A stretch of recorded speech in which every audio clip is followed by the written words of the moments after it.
When I first started looking into what makes humans terrifying, I expected a simple answer: intelligence, technology, maybe violence. But the deeper I went, the more that idea started to fall apart. Because humans are not terrifying in one specific way. They are terrifying in combination, in the way multiple ordinary traits stack together into something that stops feeling natural. If you look at us purely biologically, there is nothing special about humans. We are not the fastest, not the strongest, not the most resilient in any single category. A cheetah can accelerate faster than a car in seconds. A shark can detect blood in water from hundreds of meters away. A bear can break through bone with a single strike. And yet none of these species dominate the planet. Humans do, not because of one advantage, but because of something more unusual, a structure of traits that compound over time. And once I started breaking that down, it became harder to ignore how strange it actually is. One of the first things that completely changed my perspective was endurance. Not in the abstract sense, but in a very physical, measurable way. Humans are built differently when it comes to heat regulation. We have between 2 and 4 million sweat glands spread across our bodies, which allows us to cool down while moving in ways most mammals simply cannot match. Most animals rely on panting or short bursts of movement followed by rest. That creates a natural limit. If they overheat, they stop. Humans don't have that same hard stop, and this leads to something that sounds almost primitive but is incredibly effective: persistence hunting. In documented cases among groups such as the Sand People in southern Africa, hunts can last several hours, sometimes even exceeding 5 or 6 hours in extreme heat. The human doesn't need to sprint or overpower anything. They simply follow, track, maintain distance, keep pressure. The animal, even if it is far faster, begins to lose control of its own biology. It overheats, its muscles fail, its coordination drops. Eventually, it cannot continue, not because it was defeated in combat, but because its body reaches a limit. Humans are not pushing in the same way.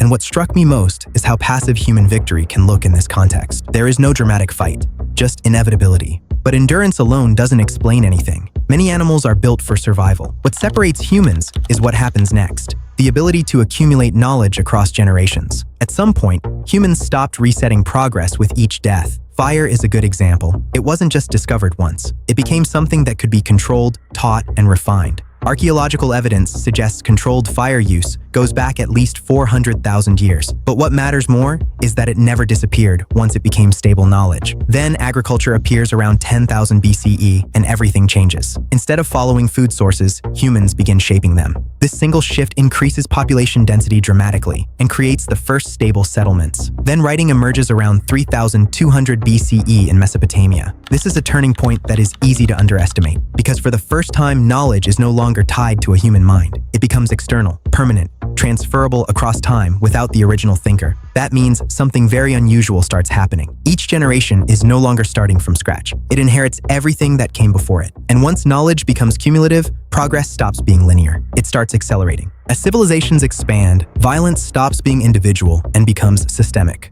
Take ancient Rome. At its peak, it controlled roughly 1/5 of the known world population at the time. That level of control didn't come from individual battles. It came from logistics, infrastructure, roads, supply chains, and administrative systems that allowed violence to scale across continents. Then, look at the Mongol Empire in the 13th century. It became the largest contiguous land empire in history, spanning about 24 million square kilometers. What made it effective wasn't just military strength, but coordination, communication systems that allowed armies to operate across vast distances with surprising speed for the time. Fast forward to the 20th century, and everything becomes industrial. World War I mobilized over 70 million people. Entire nations shifted their economies into war production. Trench warfare turned killing into mechanical attrition. World War II escalated this further, with estimated deaths between 70 and 85 million people, including both military and civilian populations. What changes here is not just scale, but structure. Death becomes organized, measured, produced. Violence stops being an event and becomes a system. What makes this even more strange is that none of this erased humanity. The Black Death alone, between 1347 and 1351, killed somewhere between 30% and 50% of Europe's population. In some regions, entire villages disappeared, trade collapsed, labor systems broke down completely.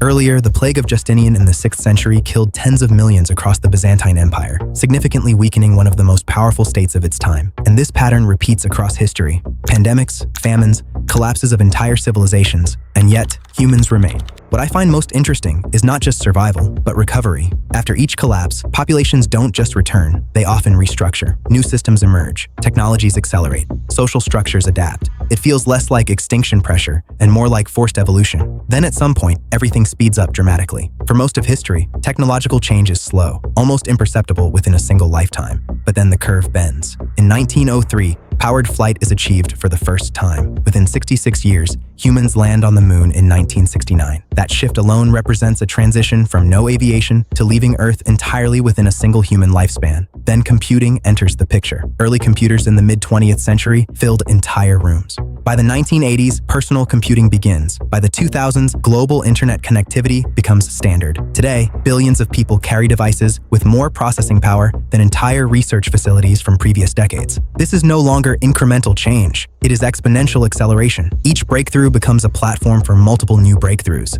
and that creates compounding speed. But what makes this even more unsettling is that the same systems that expand human capability also expand potential destruction. Nuclear physics, developed in the 20th century, introduced energy densities capable of destroying entire cities in seconds. The combined global nuclear arsenal still contains enough destructive capacity to threaten large-scale civilization collapse. Biotechnology now allows precise editing of genetic material, which opens doors to curing disease, but also raises risks of engineered biological threats. Even theoretical military concepts, like kinetic orbital strike systems, show how human engineering consistently pushes toward maximum possible force rather than minimum necessary force. There is a pattern here that is difficult to ignore. Humans do not stop at enough. They continue toward maximum. Then comes something even more unusual.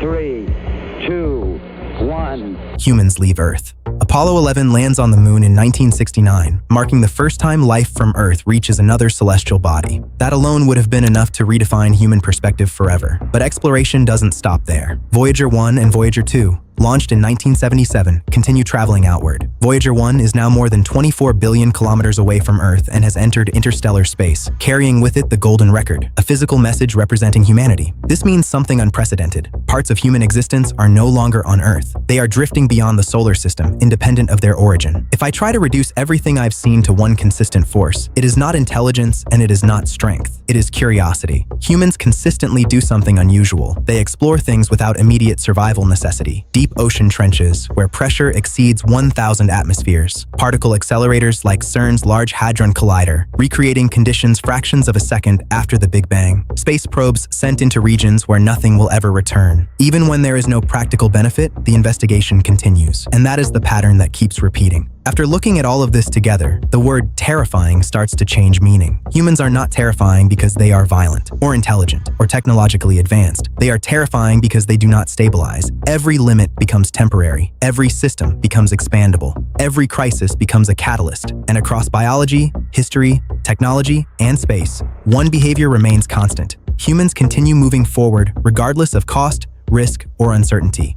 From an external perspective, this does not look like a stable species. It looks like a system that continuously expands beyond its own boundaries. A species that survives what should end it, accelerates through what should slow it down, and explores what should remain untouched. And maybe that is the real conclusion. Humans are not defined by what they are. They are defined by the fact that they never stop becoming something more.